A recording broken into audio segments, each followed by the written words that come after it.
صلی اللہ علیہ یا رسول اللہ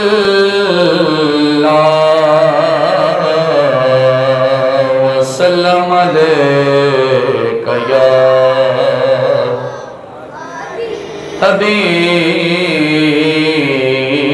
حبیب اللہ صلی اللہ علیہ یا رسول اللہ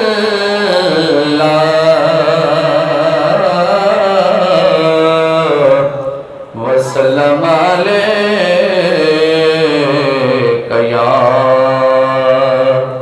حبیب اللہ۔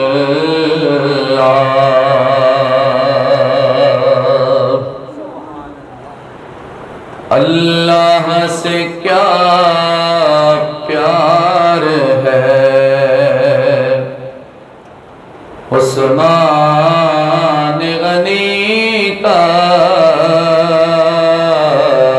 اللہ سے کیا پیار ہے عثمان غنی کا، محبوب خدا یار ہے عثمان غنی کا، محبوب خدا یار ہے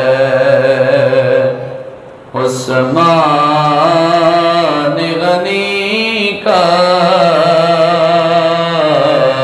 اللہ سے کیا پیار ہے عثمان غنی کا،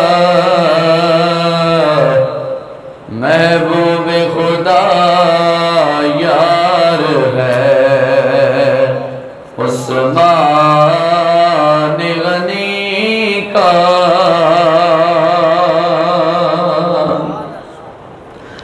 گرمی کے یہ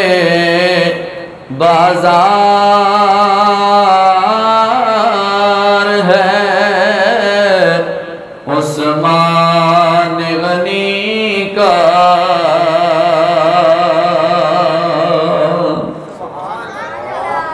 گرمی پہ یہ بازار ہے عثمان غنی کا، اللہ خریدار ہے عثمان غنی کا، اللہ خریدار ہے عثمان غنی کا، محبوب خدا یار ہے عثمان غنی کا، جو دل کو ضیا دے جو مقدر کو جلا دے، جو دل کو ضیا دے جو مقدر کو جلا دے، وہ جلوہ دیدار ہے عثمان غنی کا، وہ جلوہ دیدار ہے عثمان غنی کا، اللہ خریدار ہے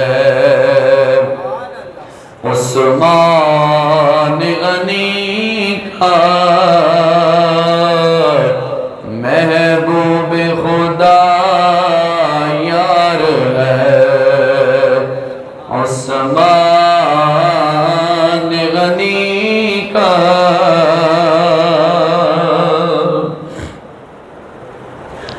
جس آئینے میں نور الہی نظر آئے وہ آئینہ رخسار ہے عثمان غنی کا محبوب خدا یار ہے عثمان غنی کا سرکار سے پائیں گے مرادیں پہ مرادیں سرکار سے پائیں گے مرادوں پہ مرادیں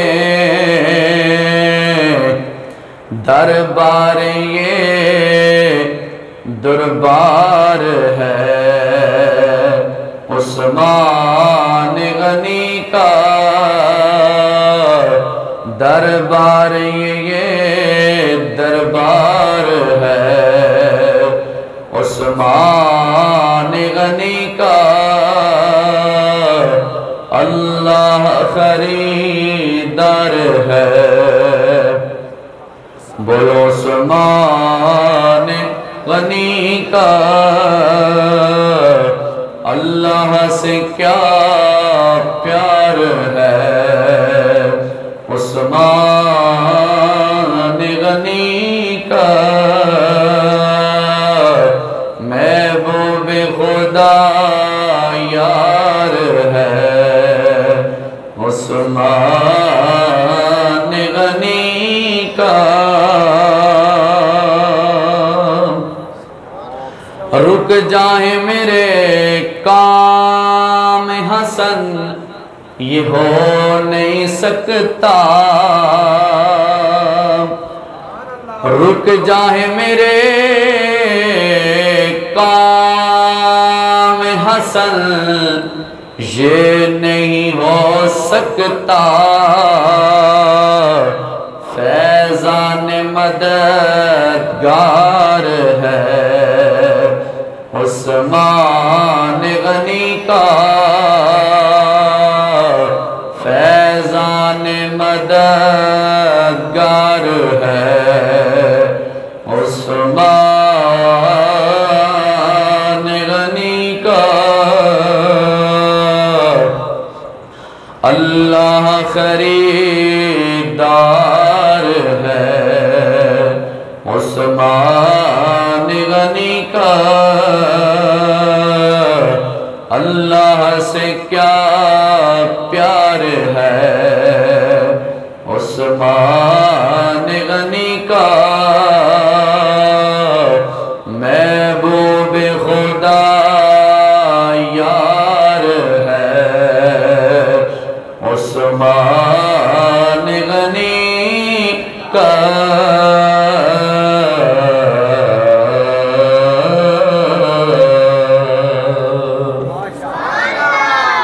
بعد از حمد و صلات لائق صد عزت و احترام و تقریب میرے نہایتی واجب القدر عزتوں کے لائق قرب و جوار دور و نزدیک سے آئے ہوئے معززین علاقہ سرکار دو جہاں مدنی تاجدار دونوں عالم کے مختار سرور امام الانبیاء تاجدار مدینہ رحمت عالم صلی اللہ علیہ وآلہ وسلم کے غلاموں دیوانوں اور شمع رسالت کے پروانوں السلام علیکم ورحمت اللہ وبرکاتہ بعد السلام و دعا پروردگار کی بارگاہ میں انتہائی عاجزانہ طور پر شکر ادا کرتے ہیں کہ اللہ تعالیٰ نے ہمیں بر وقت اپنے گھر میں اکٹھا ہونے کی توفیق عطا فرمائی ہے جتنے احباب قرب و جوار دور و نزدیک سے جتنے جلدی تشریف لائے اللہ تعالیٰ ان کا آنا مل بیٹھنا جانی مالی تعاون اپنی بارگاہ میں شرف قبولیت عطا فرمائے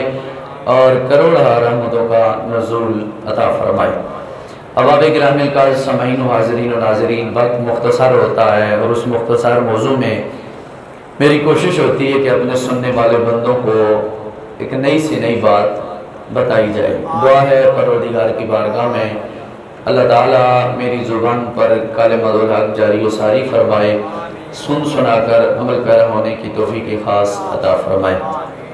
اور آج کے اس عظیم الشان بابرکت پیار والے مہینے کے صدقے دعا ہے اللہ کریم میرے اور آپ سب کے صغیر کبیر گناہ اللہ معاف فرمائے اور ہمارے حال پر خود رحم فرمائے، اور جب تک زندہ رکھے ماں سے اب کسی کا محتاج نہ فرمائے، آمین بجاہ النبی الامین۔ اعوذ باللہ من الشیطان الرجیم، بسم اللہ الرحمن الرحیم۔ احباب گرامی القدر، آج کا جو میرا عنوان گفتگو ہے، موضوع سخن ہے، وہ ہے شہادت سیدنا عثمان ذو النورین رضی اللہ تعالیٰ عنہ۔ ذو الحج کا کیونکہ یہ مہینہ ہے اور مشہور روایت کے مطابق آپ کی جو شہادت ہے وہ 18 ذو الحج ہے بروز جمعۃ المبارک، تو میں نے مناسب سمجھا کہ آج اسی موضوع کا انتخاب کیا جائے تاکہ حاضرین و ناظرین کو اس موضوع سے روشناس کرایا جائے۔ تو آج کی یہ خوبصورت موضوع سخن جو میں نے آپ کے سامنے رکھا ہے، اس حوالے سے کہ سب سے پہلے جس مہینے کی مناسبت ہے یعنی ذو الحج، اس مہینے کی تھوڑی تشریح کر دی جائے کہ اس مہینے کا مقام کیا ہے اور فضیلت کیا ہے۔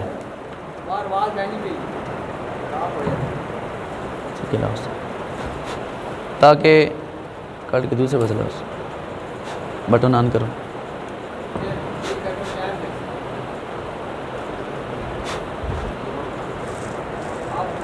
ہلو،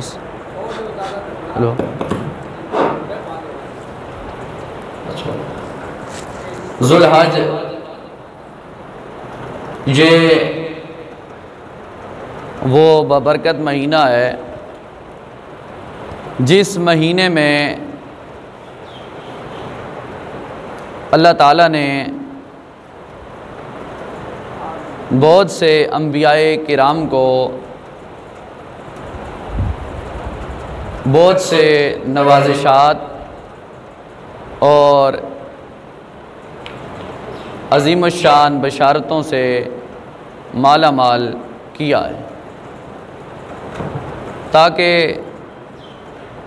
رہتی دنیا تک اس کا نام و نشان باقی بھی رہے اور یاد بھی تازہ ہوتی رہے، تاکہ سننے والے جتنے بھی حاضرین و ناظرین ہیں ان کو اس چیز سے پتہ چلے کہ اللہ نے اپنے انبیاء کرام پر کتنا کرم و فضل فرمایا ہے۔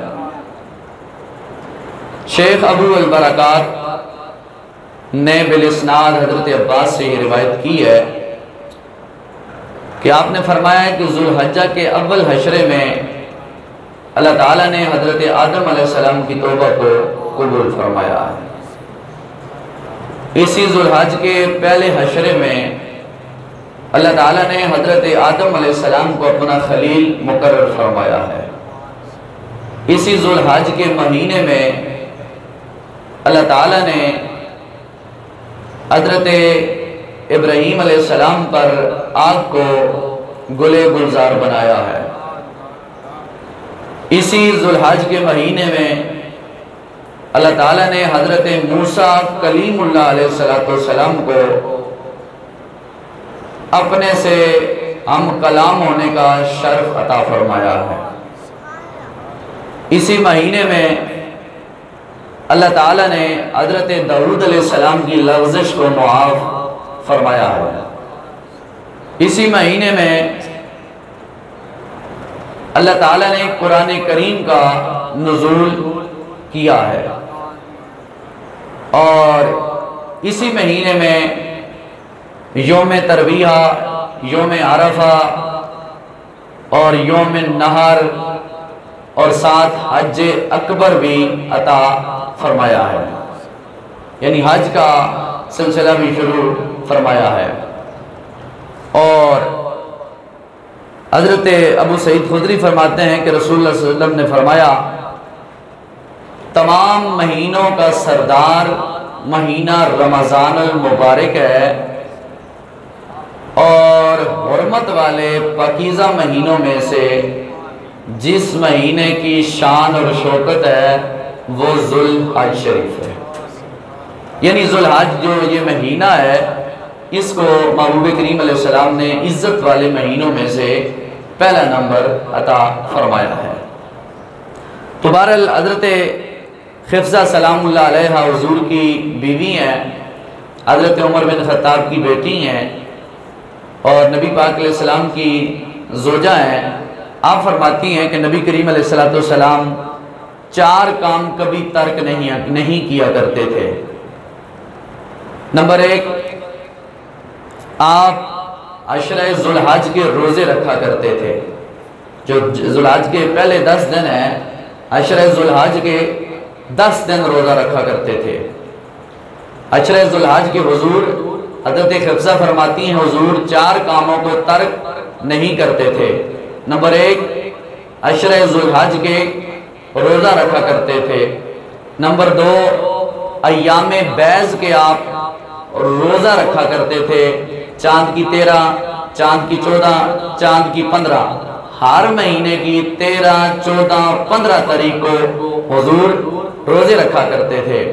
نمبر 3، نبی پاک علیہ السلام عاشور کا روزہ رکھا کرتے تھے، یعنی 10 محرم الحرام کا آپ روزہ رکھا کرتے تھے، جو آگے انشاءاللہ آ رہا ہے۔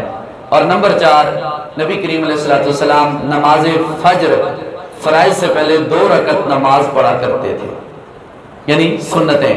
نبی پاک علیہ السلام نے فرمایا کہ مجھے ساری نماز بڑی پیاری ہے، ساری سنتیں فرائض جو ہیں پیارے ہیں، لیکن حضور نبی کریم علیہ السلام نے سنتوں میں سب سے بہت پیاری پسندیدہ سنتیں جن کو قرار دیا ہے وہ فجر کی 2 رکعت نماز سنت ہے۔ نبی پاک علیہ السلام فرماتے ہیں دنیا و ما فیہا کے اندر جتنی بھی چیزیں ہیں، ان سب سے پیاری مجھے یہ صبح کی 2 رکعت نماز سنتیں ہیں۔ اب مسئلہ بھی یہی ہے کہ اگر جماعت کھڑی ہو، ایک شخص باہر سے آیا، جماعت کھڑی ہے صبح کی، بندہ باہر سے آیا اور جماعت کھڑی ہے، اب باہر سے جو بندہ آنے والا ہے اگر اس کو یقین ہے کہ میں سنت پڑھ کے جماعت کے ساتھ شریک ہو جاؤں گا تو اس کے اوپر یہ لازم ہے کہ وہ سنت پڑھ کر پھر جماعت کے ساتھ شریک ہو جائے۔ اور اگر اس حال میں آیا کہ جماعت تشہد میں تھی، اب شریعت ہماری یہ کہتی ہے، فقہ یہ کہتا ہے کہ وہ سنت نہیں پڑھے گا بلکہ فوراً جماعت کے ساتھ آ کر شریک ہو جائے گا، کیونکہ جماعت جو ہے 27 درجے فضیلت رکھتی ہے اور اسے درجہ اللہ تعالیٰ عطا فرمائے گا، اور جماعت ہے بھی واجب ہے۔ تو بہرحال مسئلہ یہی ہے کہ اہل سنت احناف کے نزدیک سنت کی قضا نہیں ہے، سنت کی قضا نہیں ہے۔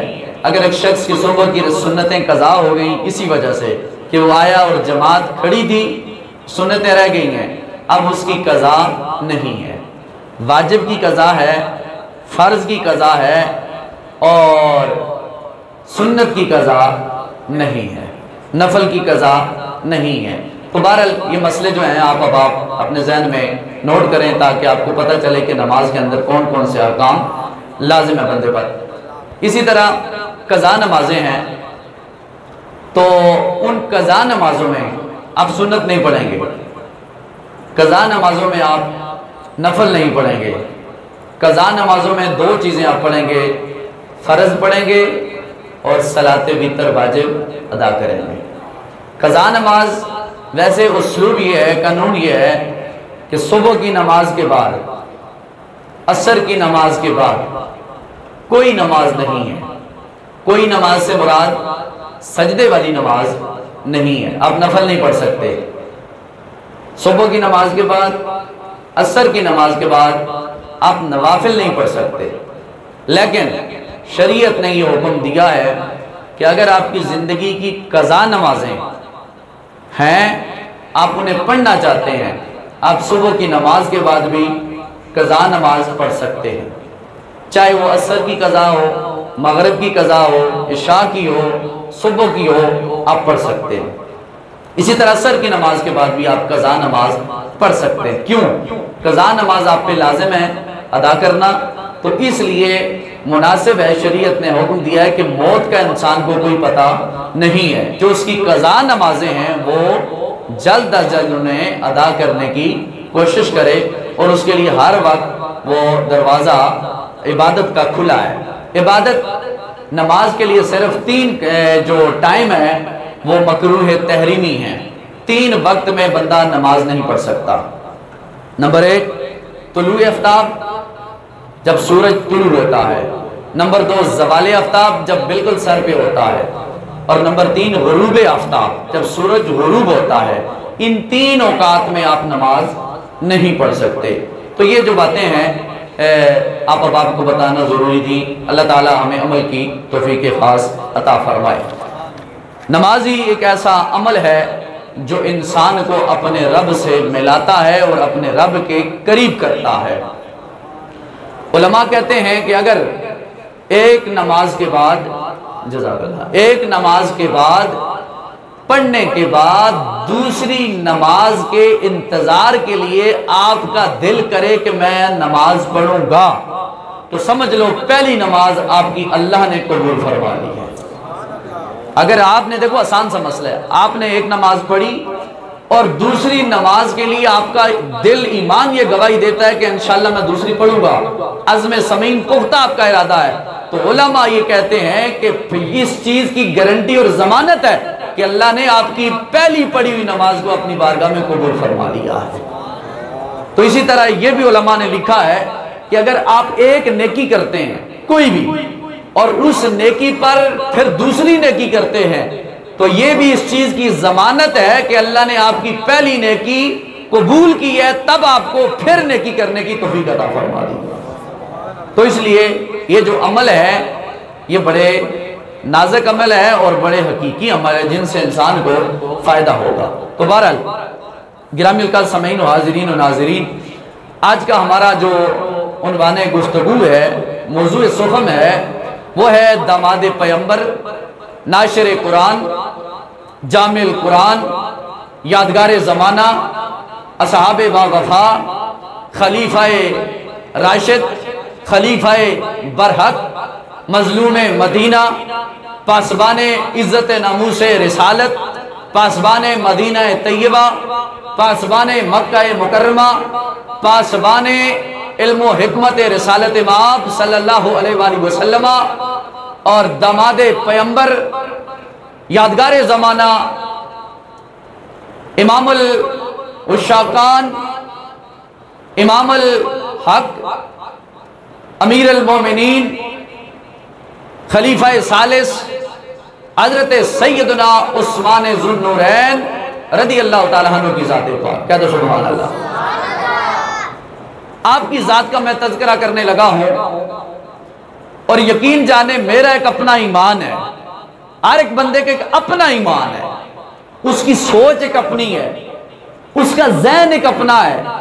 دیکھیں بندہ گناہگار ہو، یہ مانا جاتا ہے بندہ گناہگار ہو سکتا ہے، میں ہوں آپ ہیں گناہگار ہو سکتے ہیں، لیکن بندہ گناہگار تو سونا لگتا ہے اللہ کی بارگاہ میں، کیونکہ اللہ انتظار میں رہتا ہے تب جب گناہگار آئے میری بارگاہ میں سر جھکائے تو میں اس کی بخشش فرما دوں.